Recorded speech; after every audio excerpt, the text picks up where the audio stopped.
안녕하세요. 주말 만드는 취업 비법들 준비스입니다. 인천교통공사 자기소개서 문항에 대해서 알아보겠습니다. 자기소개서를 작성하기 전에는 전체 문항에 대한 작성 계획을 구성해야 합니다. 인천교통공사에서는 면접 시 질문한 사항들, 면접 시 배점표에 대해서 공개했습니다. 공기업 직원으로서 갖춰야 할 덕목, 일반 전문지식 응용 능력, 창의성, 논리성, 발표력, 사회성, 발전 가능성, 리더십 등을 평가한다고 되어 있습니다. 각 문항에 대한 작성 계획을 수립하는 경우 이런 평가 항목들을 반영될 수 있도록 계획을 짜야겠죠. 1번 문항은 지원 분야와 관련하여 본인의 전공 또는 경력이 적합하다고 판단할 수 있는 이유 및 근거를 기술하는 문항입니다. 채용에서 가장 중요한 사항은 직무 역량입니다. 이 문항은 역량을 확인하는 문제입니다. 따라서 이 문항을 작성하기 위해서는 인천교통공사의 주요 사업과 지원 직무에 대한 이해가 바탕이 되어야 합니다. 인천교통공사 채용 공고에 첨부된 직무기술서를 참고하시면 됩니다. 직무 역량은 본인의 전공, 교육상 또는 외부교육, 학교교육이나 외부교육, 경험이나 경력과 관련된 강점으로 작성하면 되는데 회사의 직무 분석을 바탕으로 업무 수행 시 역할과 업무에서 어떤 기여를 할 수 있는가가 나타나야 합니다.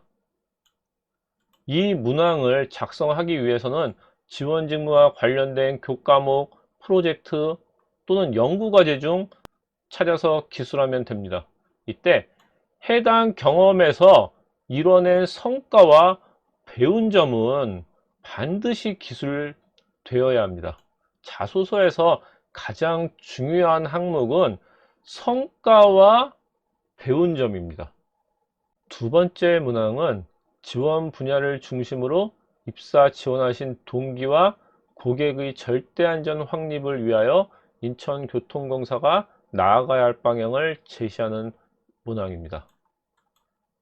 인천교통공사의 수압 약점 요인 중 시설 노후화에 따른 안전 우려와 관련된 문항입니다. 지원 분야 입사 동기와 절대안전이라는 키워드를 연결하기 어렵다고 생각하실 수 있습니다. 그러나 이 문항은 각 직무에서 혁신을 통한 안전과 연결될 수 있는 경험을 찾을 수 있는가를 확인하는 겁니다. 안전이라고 하면 대부분 현장직의 문제라고 생각합니다. 그러나 안전 문제를 해결하기 위해 가장 중요한 사항은 노후시설 개선을 위한 재원을 마련하는 방안입니다. 재원이 없다면 인천교통공사를 사용하는 이용자들이 가장 문제로 삼고 있는 노후시설로 인한 안전, 이 문제를 해결할 수 없습니다. 결국 재원이 중요한 거죠. 노후시설 개선을 위한 재원 마련은 결국 예산과 연결되어 있습니다. 지방정부가 예산을 늘리기 위해서는 중앙정부로부터 예산을 배정받아야 되는데 사실 쉽지 않습니다.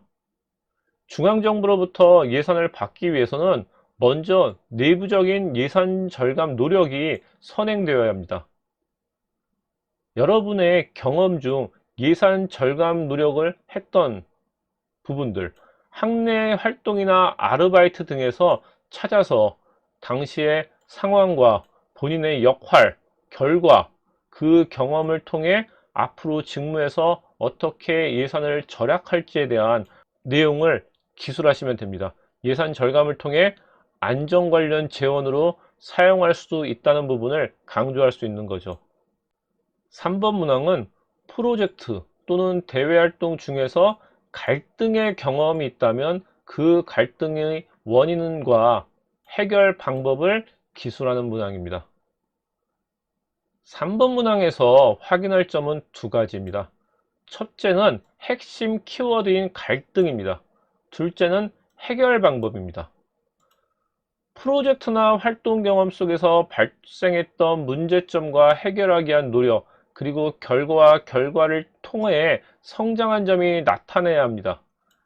그런데 이 질문을 한 이유는 여러분들이 구성원의 특성을 파악할 수 있는 역량이 있는가를 확인하기 위해서입니다.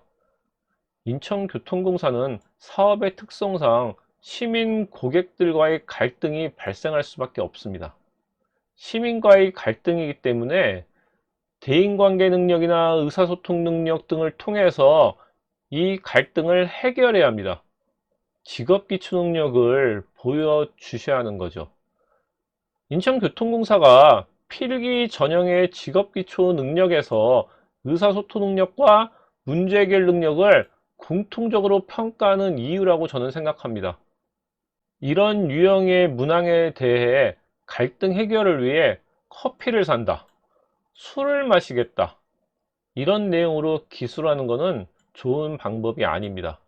자신의 책임을 다하는 과정에서 상대방이 본인을 인정해 갈등을 해결했던 내용으로 기술하면 됩니다. 4번 문항은 회사, 동아리, 단체 등 속했던 조직에서 당면했던 어려운 가운데 자신만의 시간, 자원 등을 활용해 새로운 아이디어를 가지고 문제 상황을 극복한 경험을 기술하는 문항입니다. 다른 사람들이 예상하지 못했던 부분을 찾아 개선했던 경험으로 기술하면 됩니다. 이런 경험 속에서 예산이나 시간 등을 단축했던 내용을 통해 문제를 해결하는 역량을 나타내시면 됩니다.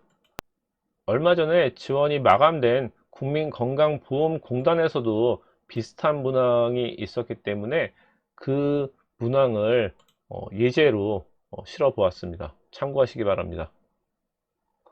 5번 문항은 격렬한 논의나 열띤 토론에 참여 또는 진행했던 자리에서 효과적인 소통으로 성공적으로 마무리했던 경험을 기술하는 문항입니다. 3번 문항이 민원인과의 갈등을 해결하기 위한 대인관계 능력이나 의사소통 능력을 확인하는 질문이라면 이 문항은 내부 직원과의 갈등이 발생했을 때의 문제 해결 능력을 알아보기 위한 것입니다. 작성 방법은 논의 또는 토론 상황, 그리고 구성원 간의 갈등을 설명한 후 문제를 해결하기 위해 지원자가 노력했던 과정과 결과를 기술하시면 됩니다. 물론 성공적인 소통 후의 성과는 나타내야 합니다. 핵심 키워드는 직업기초 능력의 문제 해결 능력입니다. 6번 문항은 인천교통공사에 입사 지원하신 동기와 지원 분야를 중심으로 입사 후 포부 및 인천교통공사에서 어떤 역할을 할지 기술하는 문제입니다. 지원 동기와 입사 후 포부와 관련된 질문입니다. 앞에서도 말씀드렸지만 채용에서 가장 중요한 사항은 직무 역량입니다. 현재 역량과 입사 후 직무 역량을 향상시키기 위해 어떤 노력을 할 것인가를 확인하는 문항입니다. 지원 동기도 앞에서 말씀드린 것과 같이 본인의 전공과 관련된 강점으로 작성하면 되는데요.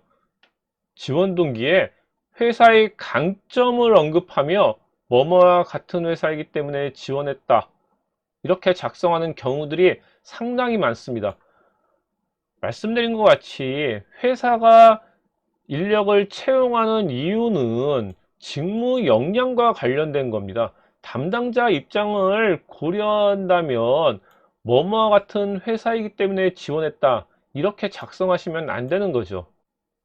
본인이 회사에 입사한다면 자신의 역량을 바탕으로 회사에 어떤 역할과 기여를 할 수 있는지를 작성해 주셔야 합니다. 입사 후 포부와 관련해서 주의할 점은 추상적인 내용으로 개인적인 목표 또는 취미와 관련된 내용을 적는 것입니다. 지원 동기와 마찬가지로 이런 내용은 기재하시면 안 되는데요. 과거에 많이 썼던 표현인데 10년 후 어떤 직책을 맡겠다, 20년 후에는 CEO가 되고 싶다, 이런 식의 표현은 이제 사용해서는 안 됩니다. 철저하게 직무 역량 중심으로만 기술하셔야 됩니다. 입사 후 포부를 작성하는 방법은 회사의 장기적인 비전에 맞추어 본인의 최종 목표를 설정하고 5년, 10년, 20년과 같이 시기별 목표와 구체적인 실현 계획을 기술하시면 됩니다. 지금까지 인천교통공사의 자기소개서 문항에 대해서 살펴봤습니다. 주말면 되는 취업 비법들 존비스였습니다. 감사합니다.